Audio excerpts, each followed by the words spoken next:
ദൈവ തിരുനാമത്തിന് മഹത്വമുണ്ടാവട്ടെ. Bible reading പ്രോഗ്രാമിൽ സംബന്ധിക്കുന്ന ഏവർക്കും കർത്തൃനാമത്തിൽ സ്നേഹവന്ദനം. സംഖ്യാപുസ്തകം 28-ാം അധ്യായം നമ്മളിന്ന് വായിക്കുന്നു.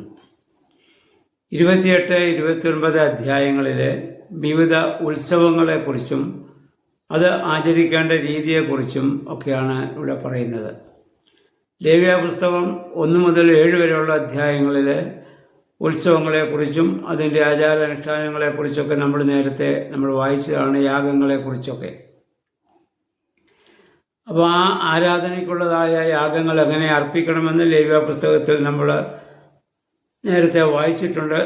അതുപോലെ തന്നെ ദൈവസന്നിധിയിൽ അർപ്പിക്കേണ്ട വഴിപാടുകളെക്കുറിച്ചൊക്കെയാണ് ഇവിടെ ആവശ്യപ്പെടുന്നത്. പെരുന്നാളുകളൊക്കെ നിശ്ചിത സമയത്ത് തന്നെ അത് നടത്തണം. യഹോവയായ ദൈവമാണ് പെരുന്നാളുകളൊക്കെ ഇവിടെ നിശ്ചയിച്ചിരിക്കുന്നത്. പെരുന്നാളെന്ന് പറയുന്നത് നന്ദി പ്രകടനങ്ങളാണ്. വ്യക്തിപരമായ നന്ദി പ്രകടനങ്ങളുണ്ട്. വഴിപാടുകളുമായി നമ്മൾ ദൈവസന്നിധിയിൽ വരുന്നു. ആദ്യഫലം നമ്മൾ സമർപ്പിക്കുന്നു. ബഹുമതിപൂർവ്വം ഞാൻ എൻ്റെ ഭവനത്തിലേക്ക് പ്രവേശിച്ച നേർച്ചകളെ നാൾത്തോറും കഴിക്കുമെന്ന് പ്രാർത്ഥിച്ചുകൊണ്ടാണ് ഓരോ ദിവസവും ദേവാലയത്തിലേക്ക് ഒരു വിശ്വാസി പ്രവേശിക്കുന്നത് പോലും. എന്നാൽ പെരുന്നാളെന്ന് പറയുന്ന ഒരു വ്യക്തിയേക്കാൾ ഉപരിയായി ഒരു ദേശം മുഴുവനും ഒരു സമൂഹം മുഴുവനും ഒന്നായി ദൈവത്തിന് നന്ദി രേഖപ്പെടുത്തലാണ്. അങ്ങനെ വിവിധ പെരുന്നാളുകൾ ദൈവം ഇസ്രായേലിൽ നിയമിച്ചു. അതിൻ്റെ അർത്ഥം ആരാധന വെറും പ്രാർത്ഥന മാത്രമല്ല, വെറും അങ്ങനെ പ്രാർത്ഥിച്ചുകൊണ്ടിരിക്കുന്ന കുറേ കഴിയുമ്പോൾ നമുക്ക് അതിനകത്ത് ഒരു മുരടിപ്പ് തോന്നാൻ സാധ്യതയുണ്ട്, ഒരു ബോറിംഗ് ആയിട്ട് തോന്നും. അതുകൊണ്ട് മനുഷ്യൻ്റെ മനസ്സിന് സന്തോഷം നൽകുന്ന രീതിയിൽ ആഘോഷങ്ങളും ഉത്സവങ്ങളും ഒക്കെ ആരാധനയുടെ ഭാഗമായി ദൈവം ഇവിടെ ക്രമീകരിച്ചു കൊടുക്കുകയാണ്. അത് പാട്ടുകളിലൂടെ, സങ്കീർത്തനങ്ങൾ ആലപിക്കുന്നതിലൂടെ, ഇന്ന് നമുക്കറിയാം ആധുനിക കാലത്ത് ആഫ്രിക്കയിലൊക്കെയാണ് ഡാൻസുകളിലൂടെയൊക്കെയാണ് ദൈവത്തെ ആരാധിക്കുന്നത്. നമ്മുടെ സഭയിൽ നേരത്തെ തന്നെ മാർഗംകളി പാട്ടുകൾ, പെരിശമുട്ടുകളിയും മാർഗംകളി പാട്ടുകളൊക്കെ ആരാധനയുടെ ഭാഗമാണ്. ബൈബിളിലെ കഥകളാണ് നമ്മൾ പാടിക്കൊണ്ടിരുന്നത്.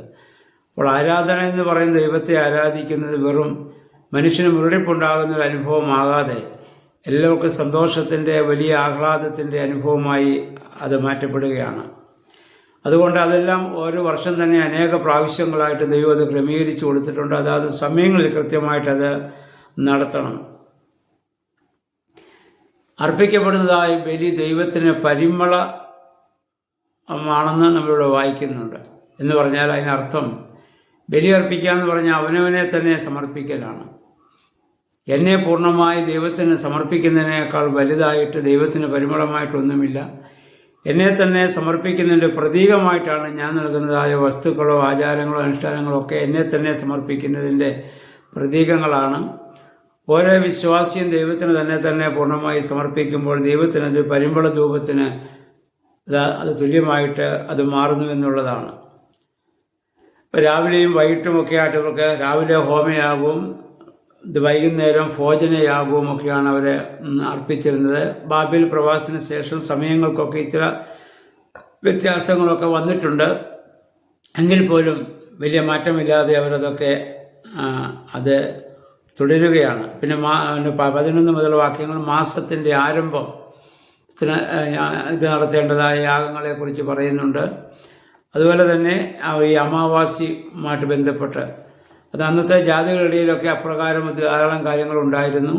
അപ്പോൾ അതും ഇസ്രായേലിനെ യഹോവയുമായുള്ള ബന്ധത്തിൽ അതൊക്കെ ആചരിക്കാനുള്ള ഒരു ക്രമീകരണം ചെയ്തു കൊടുക്കുന്നു.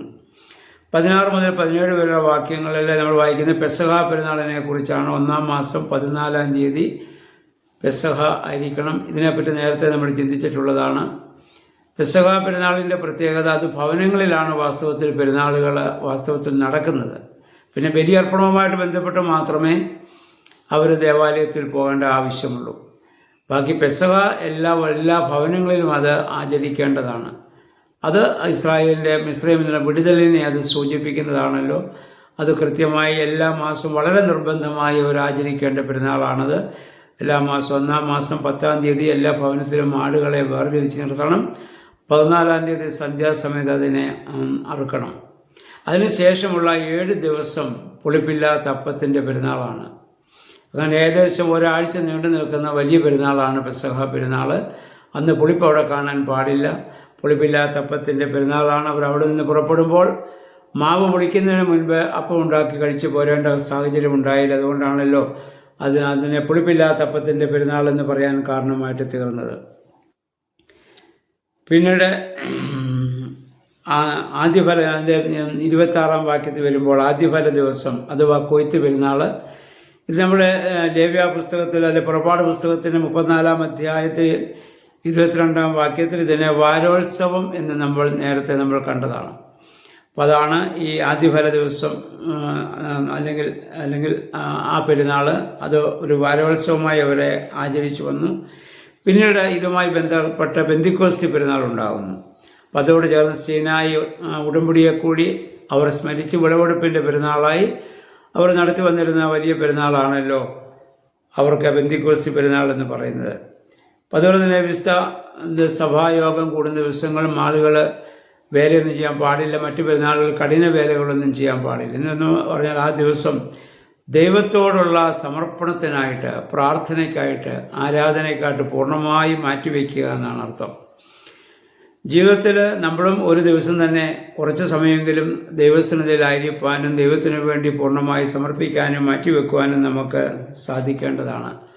ചുരുക്കത്തിൽ പെരുന്നാളുകളുടെയൊക്കെ ലക്ഷ്യം ദൈവത്തിന് ആത്യന്തികമായി നന്ദി രേഖപ്പെടുത്തുക എന്നുള്ളതാണ്. പുതിയ നിയമത്തിൽ വരുമ്പോൾ അത് നമുക്ക് കർത്തൃ ദിവസമാണ്. അന്നേ ദിവസം നമ്മൾ മറ്റു ജോലികളൊന്നും ചെയ്യാതെ എല്ലാവരും ദേവാലയത്തിൽ പോവുകയും ഒരുമിച്ച് കൂടി ദൈവത്തെ ആരാധിക്കുകയും, മറ്റു ദിവസങ്ങളിലൊക്കെ നമ്മുടെ ഭവനങ്ങളിൽ നമ്മൾ ആരാധനകൾ നമ്മൾ നടത്തുന്നു. അല്ലെങ്കിൽ നമ്മുടെ അത് അവരുടെ വ്യക്തിപരമായും കുടുംബപരമായിട്ടുള്ള ആരാധന. എന്നാൽ പെരുന്നാൾ എല്ലാ ഞായറാഴ്ച സഭയെ സംബന്ധിച്ചിടത്തോളം അത് പെരുന്നാളാണ്. ആ പെരുന്നാൾ ദിവസം എല്ലാവരും കൂടി സഭയിൽ ഒന്നിച്ചുകൂടി സമൂഹമായി ദൈവത്തെ ആരാധിക്കുന്നു. സമൂഹമായി ദൈവത്തിന് നമ്മൾ സമർപ്പിക്കലാണ്. ആ ഒരു വലിയ അനുഭവം ദൈവം അതിനുള്ള എല്ലാ ക്രമീകരണങ്ങളും മനുഷ്യ ജീവിതത്തിൽ അവർക്ക് സന്തോഷവും സമാധാനവും ഒക്കെ ലഭിക്കത്തക്കവണ്ണം, ആഘോഷങ്ങളൊക്കെ ഉണ്ടാകത്തക്കവണ്ണം ആരാധനയെ ക്രമീകരിക്കുന്നതാണ് ഈ അധ്യായത്തിൽ നമ്മൾ കാണുന്നത്.